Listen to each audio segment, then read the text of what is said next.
Alors, bonjour les amis, bonsoir, c'est Célan. Et bienvenue à notre rubrique Entre nous les enfants dans Abric-à-Brac sur Cœur à cœur, pont vers l'avenir. Alors, pour vous servir Kemiska Jess, aujourd'hui, nous allons aborder une thématique, celle de écouter. Ou encore, on va parler précisément de l'obéissance en fait. Et la dernière fois, nous avons parlé de la prière. Et maintenant, après la prière, on avait vu que prier, c'était parler avec Dieu. D'accord? Et pour parler avec Dieu, ça prend d'écouter. Parce que quand on parle, ça prend aussi des temps de pause pour écouter l'autre qui nous parle.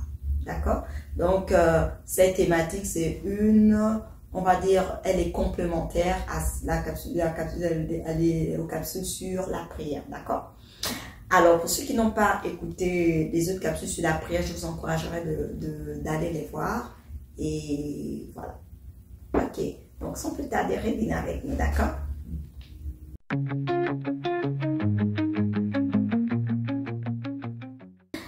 Alors, les amis, aujourd'hui, nous allons parler de l'importance de l'écoute. D'accord? Mais si on va parler d'écouter Dieu. Comment on écoute Dieu? Alors, écouter Dieu, c'est croire en ce que sa parole dit. Qu'est-ce que j'ai dit? Écouter Dieu, c'est croire en la Bible. D'accord? On va prendre un exemple. Exemple. La Bible dit que nous n'avons pas reçu un esprit de timidité ni de peur. D'accord? Imaginons-nous que nous sommes en classe et que l'on nous demande qu'on doit prendre la parole en public ou je sais pas, on a un contrôle à faire. D'accord? Surprise. Contrôle surprise, comme ça, je sais pas trop. Quelque chose en fait. Et là, tout à coup, dans notre corps, on devient tout à coup stomac. On ne sait plus quoi faire. On a peur. C'est normal d'avoir la peur. Mais la peur qui paralyse n'est pas de Dieu. Le premier sentiment, la peur est un sentiment, oui. Mais la Bible nous dit, on n'a pas reçu un esprit de timidité ni un esprit de peur. Donc, quand la peur vient, là, notre ami, le Saint-Esprit, va te rappeler, hey, Pipette, Pipo, très cher, t'as pas besoin d'avoir peur. Là, tu pries dans ton cœur, oh mon Dieu, donne-moi la force. Quand bien même, malgré la peur, tu vas avancer. Tu vas faire ce pourquoi tu as été sollicité. Voyez? Avoir peur, oui, mais rester sans faire ou poser un acte à cause de la peur, non. D'accord? D'accord? Donc, écouter Dieu, c'est obéir, croire en ce que dit la Bible. La Bible nous dit de ne pas nous inquiéter, c'est-à-dire de ne pas redouter ou de ne pas penser, de ne pas avoir peur d'échouer. Parce que s'inquiéter, c'est la peur de ne pas réussir ou de rater quelque chose ou de ne pas être capable de faire quelque chose. Et là, ça amène des angoisses, etc. Exemple, la peur de ne pas avoir une bonne note. C'est une peur. Mais la Bible te dit de ne pas avoir peur, de ne pas avoir une bonne note. Donc, quand tu n'as pas peur de ne pas avoir une bonne note, tu vas travailler pour avoir des bonnes notes. C'est-à-dire, tu vas te programmer en adoptant une attitude positive pour favoriser la réussite. Alors que si tu as peur de ne pas avoir une bonne note, sans le vouloir, tu te programmes à avoir une mauvaise note. Parce que la peur va mobiliser, va rendre statique, disons, toutes tes facultés intellectuelles. Donc, si vraiment tu as peur, tu vas te mettre à travailler. Mais la peur qui t'emmène à ne pas travailler, ce n'est pas de la peur. D'accord? Je ne sais pas si vous avez compris. La peur qui vous emmène à ne pas travailler, ce n'est pas la peur. Il faudrait la refuser.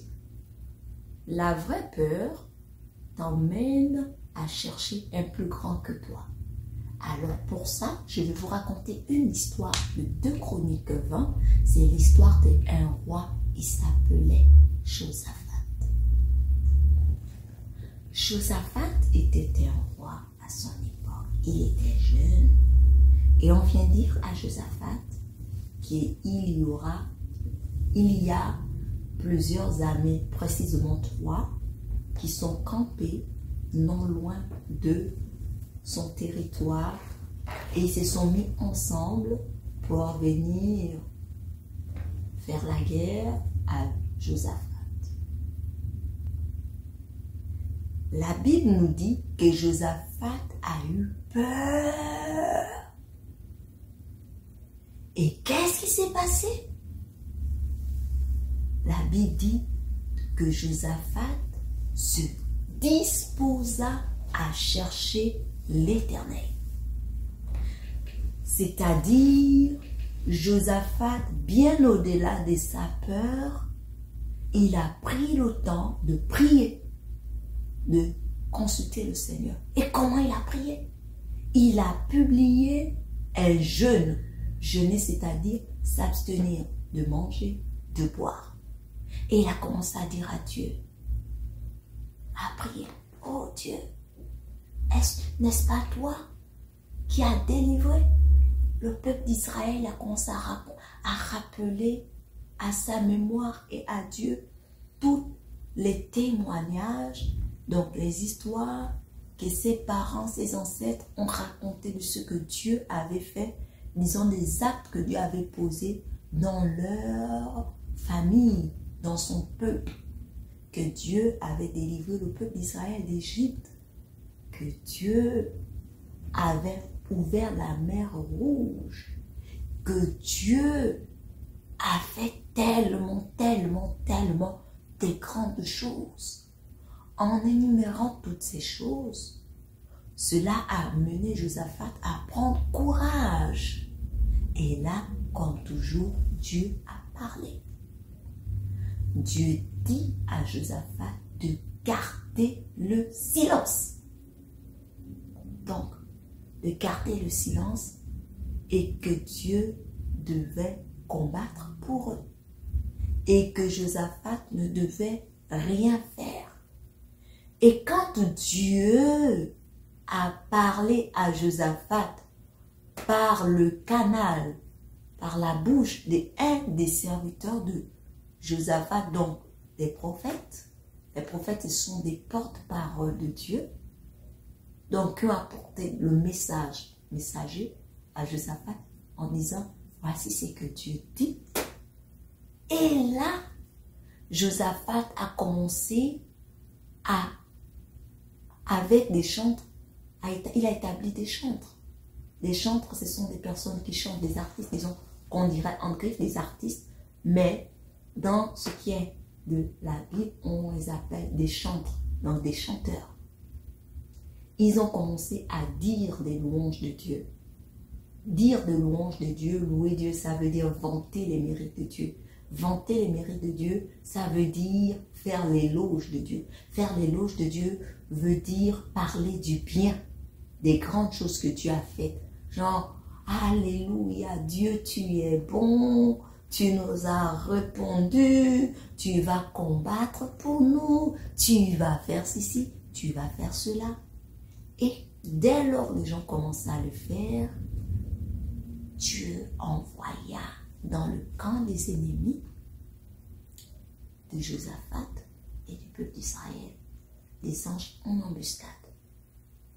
Au point, tous les ennemis de Josaphat qui s'étaient mis ensemble pour venir demander raison de Josaphat et de son peuple pour le détruire, ils se sont entretués entre eux. C'est-à-dire, ils ont fait la guerre entre eux et ils sont morts. Et les amis, devinez quoi? Lorsque Josaphat arriva sur le terrain de bataille, qu'est-ce qu'il a trouvé? Il a trouvé l'armée des ennemis morts. Oh, ils étaient tous morts. Et donc, quand vous pouvez voir donc des films, disons de guerre ou autres, ils ont donc pris les dépôts, donc ils sont venus piller. On prend les richesses. En prenant ces richesses, qu'est-ce qui s'y passe? Après, par la suite, ils sont rentrés dans une vallée qu'on appelle la vallée Beraka. Beraka qui veut dire la vallée de la bénédiction. Donc, ici, nous voyons l'importance d'écouter. Dieu a dit quelque chose à Josaphat. Josaphat a écouté et en écoutant, il a été délivré de ses ennemis. Donc, aujourd'hui, nous voyons le bénéfice d'écouter Dieu. Écouter Dieu nous apporte la délivrance. D'accord, les amis? Donc, écouter Dieu, c'est quoi? C'est mettre en pratique ce que la parole de Dieu nous dit. Donc, faire de la Bible des principes de vie. Pas réciter la Bible pour ne pas mettre en pratique. Il faudrait, ça prend l'aide du Saint-Esprit pour pratiquer la parole de Dieu. Merci. On se voit la prochaine fois et vous me direz comment vous avez écouté Dieu. D'accord? Soyez bénis.